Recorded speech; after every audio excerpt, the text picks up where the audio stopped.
원장님들은 평상시에 이 부분에 대해서 어떻게 생각하시나요?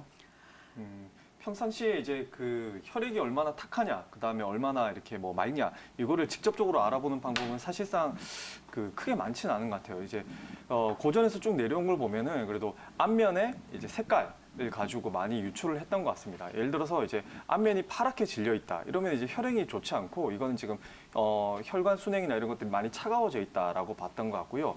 또 반대로 얼굴이 너무 빨개져 있거나 심지어 많이 이렇게 까맣게 돼 있는 경우에는 지금 이제 혈액 순환이 아주 좋지 않고 열이 끼어 있거나 아니면 열이 위로 떴다라는 표현을 많이 썼던 것 같습니다.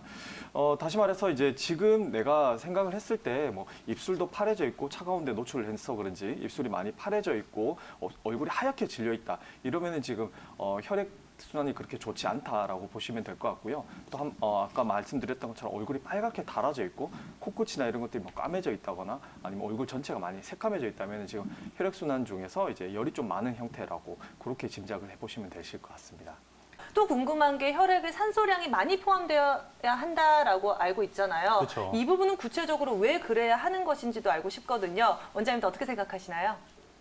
그 일반적으로 알려져 있기로는 뭐 아까 말씀 잘 하셨지만 빈혈이라는 게 이제 정확하게 우리가 말하는 이제 적혈구 이런 것들이 부족해가지고 혹은 이제 산소와 충분히 결합하지 못한 채로 돌아다니기 때문에 문제가 생긴다고 알려져 있는데요. 그 과정에서 나온 개념이 바로 산소 포화도라는 개념입니다. 이 산소 포화도란 이제 그 적혈구 특히 이제 그 우리가 미오글로빈이라고 불리는 이 부분에 산소가 얼마만큼 잘 결합되어 있느냐. 그런 것들을 이제 나타내는 수치인데 일반적으로 정해진 기준은 한 95% 정도면 아주 훌륭하고 건강한 상태라고 알려져 있습니다. 근데 이제 문제는 이제 90에서 95% 정도쯤 되면 이제 저산소증에 가까워지니까 이 주의 이렇게 되고 90% 이하에서는 이제 저산소증이 실제로 오게 됩니다. 오게 와서 이제 호흡도 좀 곤란해지고 많이 가빠지고 이제 의식도 약간 흐려지기 시작하고요. 이게 80% 이하 되면은 이제 위급 상태로 보게 되고 이렇게 되면 이제 입술도 파래지거나 창백해지는 이런 현상들이 나타나게 됩니다. 근데 이제 이처럼 이제 그 특별한 질환은 없는데 산소 포화도가 떨어지는 경우들이 있어요. 그러면 이제 산소 포화도를 높이려면 그럼 어떻게 해야 되냐? 그럼 왜 떨어지냐? 이걸 살펴보니까 결국 우리가 알고 있는 체력이 문제가 되는 부분이 있더라고요. 다시 말해서 체력이 별로 좋지 않으면은 산소 포화도가 떨어지는 경우들이 많고 체력이 좋으면은 산소 포화도가 올라가서 건강한 혈액 상태를 유지를 할 수가 있게 됩니다. 그러면 이 아까 말씀드린 이 건강한 상태로 유지를 하려면은 우리가 늘 알고 있는 거를 사실 알고는 있지만 할 수 없는 것들을 지켜주시면 돼요. 일단은 적절한 음식을 먹기, 적절한 양을 먹기, 규칙적으로 먹기. 먹는 건 이것과 상관이 있고요. 또 하나는 규칙적으로 운동하는 습관, 그 다음에 일정한 수면 습관, 충분한 수면 습관. 이런 것들을 행해 주시면은 훨씬 더 이렇게 산소 포화도가 올라간다고 합니다.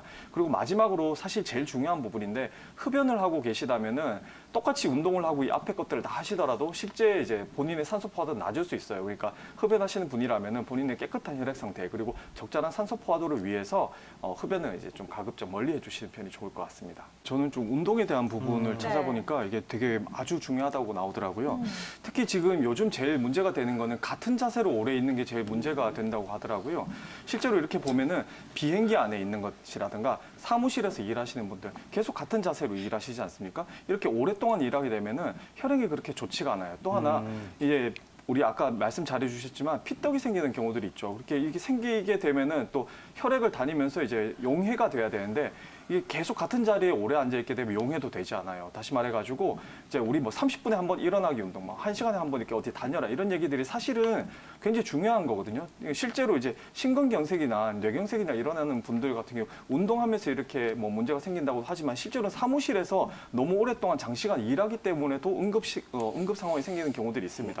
그러니까 다시 말해서 아까 말씀하신 것처럼 챙겨 드셔야 되는 거는 잘 챙겨 드시되 운동하는 건 역시 특히 아까 한 자세로 오래 있는 것이 안 좋으니까 그것만큼 좀 피하시고 늘 30분마다 일어나서 스트레칭 해주고 가볍게 손 운동 같은 거 좀 해주시고 그러면서 이제 좀 예방을 위해서 운동을 좀 해주시면 좋을 것 같습니다. 이혜봉 원장님, 이 만성기관지염 조금 더 구체적인 특징 자세하게 설명을 해주실까요? 네. 안 그래도 옆에 이제 박소영 원장님께서 잘 얘기해 주셨지만 이제 제일 큰 이제 기준이 되는 거는 이게 1년 동안 3번 이상의 아주 기침 가래가 심하고 이것이 2년 이상 지속이 되었냐 이게 이제 만성기관지염 정의에 이제 해당하는 건데요. 이거 외에도 또 몇 가지가 들어가는 것이 있습니다. 그 중에 하나가 바로 이제 아주 많은 양의 가래가 나오는 것인데요. 지금 이제 말씀해주신 증상처럼 아침에 일어나면 늘 하얀 가래를 아주 많이 뱉어내고 그게 또 기관지염으로 인해서 가래가 많이 나온다고 하셨지 않습니까? 이게 아주 정확한 증상에 해당되는 것이죠. 또 하나가 이 만성기관지염은 특징적으로 이제 밤에 한참 누워 있다가 이제 아침에 일어났을 때 이제 우리가 의식적으로 이제 깨어나가지고 이제 막 열심히 배출하게 되는 아침 객담이 많은 게 특징인데요. 아침에 특히 이렇게 가래를 많이 뱉어내지 않으면 힘드시다면은 이제 만성기관지염으로 생각할 수 있겠죠.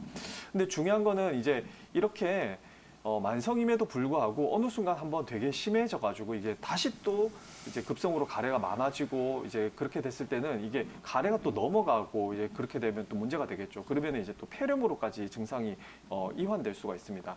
근데 그렇기 때문에 이제 이 만성기관지염이 있으신 분 같은 경우에는 내가 지금 증상이 만성기관지염에 해당하고 이것들이 지금 약물이나 의학적 치료를 통해서 잘 관리가 되고 있는지 잘 관찰하시는 게 중요한데요.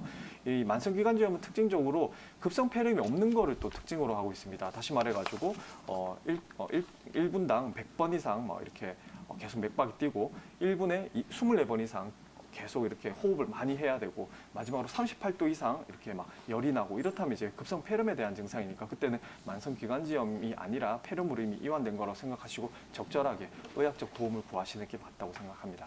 자, 그렇다면 이러한 한약 처방과 함께 또 어떤 치료를 받아야 할지 이혜범 원장님께서도 알려주실까요? 네, 그 앞에서 한약재에 대해서 잘 말씀해 주셨는데요. 저는 이제 침자리, 우리가 소위 말하는 혈자리에 대해서 조금 준비를 해봤습니다.